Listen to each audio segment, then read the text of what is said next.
Ամենամեղմ անձրևից նույնիսկ Երևանը խեղդվում է։ Կիսով չափ ջրով ծածկված մեքենաները նավարկում են մայրաքաղաքի փողոցներում։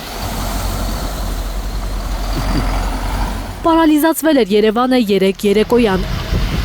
Անձրևաջրերում արգելափակված մեքենաները փրկարարներն են դուրս բերել ջրերից։ Ներքին գործերի նախարարության փրկարար ծառայությունից հայտնեցին, որ ամենաահավորը Նուբարաշեն վարչական շրջանի վիճակն էր։ Կեղտաջրերը լցվել էին մարդկանց տները։ Սա վեշերով ջրի մեջ կորած է։ Սենց է, էլի Փրկարար խմբերը նաև կատարել են անձրևատարների մաքրման և ջրահեռացման աշխատանքներ, չնայած այդ աշխատանքները վաղուց քաղաքապետարանը պետք է արած լիներ։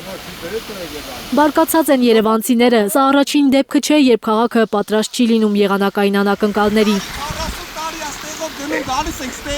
Սա դեռ ընդամենը անձրև է, եթե այս հարցը չի կարողանում լուծել քաղաքային իշխանությունը, ինչպես է լուծելու ավելի մեծ խնդիրները։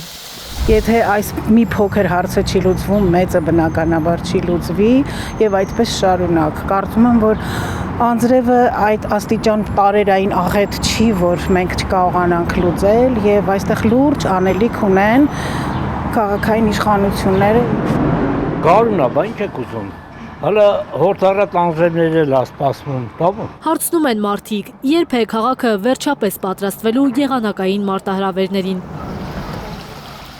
Աղբով և ցեխով խցանված հեղեղատարները կմաքրվեն մի օր։ Փողոցները նորմալ պետք է կարգավորեն, բերեն անձրևաջրերի խողովակները մաքրեն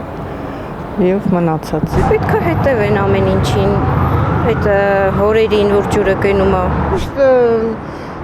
Դեմ եմ եղել, որ sense շինարարությունները բան անում են, ամեն մեկը իր համար ավելի լավ կլներ հարցնեն հին մարդկանց, որտեղ ջրատարերը, բաները, խողովակները, ես հիշում եմ, որ անձրև էր գալիս, բաց էին անում, այդ լուկերից այդ ջրերը գնում են։ Մեր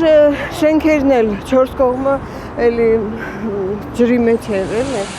Անձրևները շարունակվում են մայրաքաղաքում մայիսի 6-ին, 8-ին և 11-ին սպասվում է անձրև և ամպրոպ։ Ամպրոպի ժամանակ նաև քամուշ գնացում 15-ից 18 մետր/վայրկյան արագությամբ։ Մայիսի 7-ին, 9-ին և 10-ին կլինի առանց տեղումների եղանակ։